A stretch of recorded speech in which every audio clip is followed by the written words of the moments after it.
Welcome back. BRS అధికారంలో ఉన్నప్పుడు నిరుద్యోగుల కష్టాలు తీరలేదు. సొంత రాష్ట్రంలో కష్టాలు తీరుతాయని భావించిన తల్లిదండ్రులకు కన్నీరే మిగిలింది. 10 ఏళ్ల కేసీఆర్ పాలనలో నోటిఫికేషన్స్ రాక కొందరు బలవన్మరణానికి పాల్పడ్డారు. మహబూబాబాద్ జిల్లా గూడూరు మండలం సోమ్లతాండకు చెందిన సునీల్ నాయక్ అనే పీజీ విద్యార్థి తన చావుకు కేసీఆర్ కారణమంటూ ఆత్మహత్య చేసుకున్నాడు. ఆ కుటుంబం ఎలా పరిస్థితుల్లో ఉంది? ఆనాడు ఏం జరిగింది? మా ప్రతినిధి యశ్వంత్ అందిస్తున్న రిపోర్ట్ చూద్దాం. 2021 మార్చి 26వ తారీఖు కాకతీయ యూనివర్సిటీ జ్వాలలో నిరసన ఉవ్వెత్తిన ఎగిసిపడిన రోజు. బోడ సునీల్ నాయక్ ఆత్మహత్య యత్నం పురుగుల మందు తాగి సూసైడ్ అటెంప్ట్ చేసి కూడా చనిపోయిన సంఘటన మహబూబాబాద్ జిల్లా మొత్తం సంచలనం సృష్టించింది. ఒక జిల్లానే కాదు, రాష్ట్ర వ్యాప్తంగా కూడా సంచలనం సృష్టించింది. ఎప్పుడైతే తెరాస గవర్నమెంట్, ఎప్పుడైతే కేసీఆర్ ముఖ్యమంత్రి అయిన తర్వాత నిరుద్యోగులు కూడా ఉద్యోగాలు రావాలని ఎంతోమంది కూడా బలన్మరణానికి కూడా పాల్పడిన సంఘటనలు మనం చూసాం. ఈ నేపథ్యంలో మహబూబాబాద్ జిల్లాలో కూడా బోడ సునీల్ నాయక్ కూడా పురుగుల మందు తాగి కాకతీయ యూనివర్సిటీ సాక్షిగా కూడా పురుగుల మందు తాగి బలన్మరణానికి పాల్పడ్డాడు.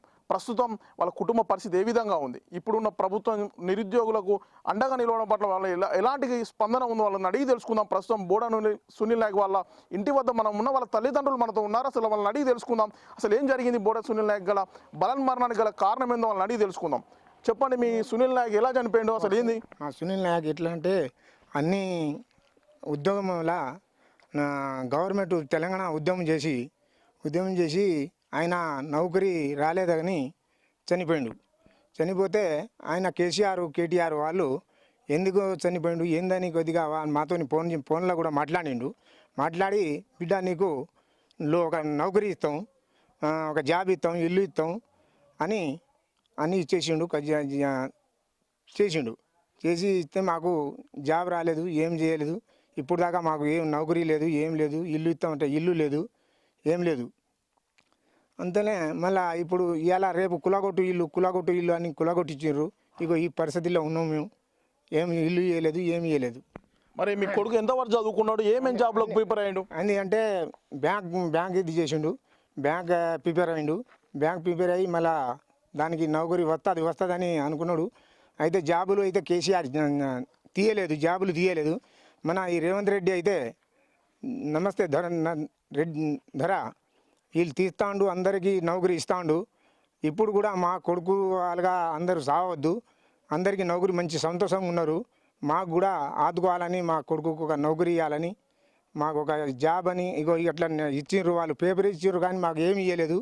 కానీ మా రేవంత్ రెడ్డి మాకు నౌకరీ ఇవ్వాలి, ఇల్లు ఇవ్వాలి అని కోరుకుంటున్నాను. అసలు మీ సునీల్ నాయక్ ఎందుకు చనిపోయిండు? ఎక్కడ చనిపోయిండు? యూనివర్సిటీలో చనిపోయిండు. నాకు తెలియలేదు. ఉస్మానియా యూనివర్సిటీ చనిపోయిండు. హాస్పిటల్లో చనిపోయిండు. చనిపోతే అక్కడ నుంచి తీసుకువచ్చి కార్లు గీర్లు అన్నీ తీసుకువచ్చి అన్ని పబ్లిక్ని తీసుకువచ్చి కలబెట్టేసారు. అయితే ముఖ్యంగా మరి సునీల్ నాయక్ చనిపోయేటప్పుడు తన చావుకు కారణం ఎవరి పేరు చెప్పిండు? కేసీఆర్ పేరు చెప్పిండు. కేసీఆర్ పేరు ఇగో మాకు నౌకరీ ఇస్తలేడు, ఏమీ ఇస్తలేడు, మేము ప్రిపేర్ అయినాం నాయన కానీ నాకు ఒక నౌకరీ తీస్తలేడు, ఏం లేదని చనిపోయిండు. కేసీఆర్ నౌకరీ ఇస్తాని అంత ఊబిచ్చి గెలిపించి ఎంత కొడుకులకు నౌకరీ ఇస్తాని ఊబి అంత చదువు నేర్చినారు, అంత ఆగం చేసి అంత కుటుంబానికి ఖరాబ్ చేసినారు. అయితే నా కొడుకు కొంచెం ఇంచులనే ఏసఐ నౌకరీ వచ్చింది. ఏసఐ నౌకరీ వస్తే నీకు ఎత్తుల లేదని అక్కడ తీసేసినారు. మళ్ళీ పోలీసులో వచ్చింది, పోలీసులో కూడా తీసేసినారు.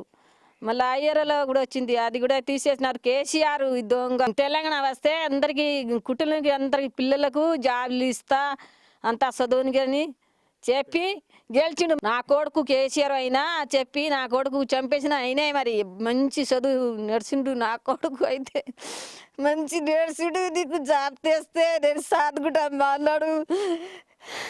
పెళ్లి చేసుకోకూడకంటే నాకు నౌకరీ వస్తేనే చేస్తా అమ్మా అన్నాడు. పోయి అని ఎన్ని రోజులు చదువుకోవాలి, నాకు నౌకరీ లేదు, ఏం లేదని పోయి యూనివర్సిటీలో పోయి పురుగు మందు తీసుకొని తాగినప్పుడు మళ్ళీ ఫోన్ వేసి నేను మందు తాగినమ్మా అన్నాడు. అంటే ఎందుకు తాగినారు కొడుకంటే నాకు నౌకరీ లేకుండే తాగినా అన్నాడు. అక్కడ ఊరికే దాగా తెచ్చి ఎంజీలో వేసినారు. అందరూ వచ్చినారు, పోయినారు. మళ్ళీ చనిపోయినప్పుడు 5 లక్షలు అమ్మ తల్లికి ఇస్తా అన్నారు. ఇల్లు ఇస్తున్నారు, ఇల్లు భూమి మీద కూడా పైసలు ఇస్తున్నారు, నాకు జాబ్ ఇస్తున్నారు. ఏం లేకుండా ఖాళీగా కొడుకు తోటి ఏడ్చుకుంటా ఉన్నాను అన్న. గత 10 ఏళ్లలో తన కొడుకు తెలంగాణ ఉద్యమంలో పాల్గొన్నాడు. తెలంగాణ ఉద్యమంలో పాల్గొని ఉద్యోగం వస్తే ఉద్యోగం కుటుంబం బాగుంటుందని ఎన్నో కలలు కన్న నేపథ్యం కూడా కనబడుతున్న పరిస్థితి కనబడుతుంది. ఏదేమైనప్పటికీ కూడా గత 10 ఏళ్లలో ఎంతో మంది నిరుద్యోగులు చావుకు కూడా కాలు చాపారని కూడా చెప్తున్న పరిస్థితి కనబడుతుంది.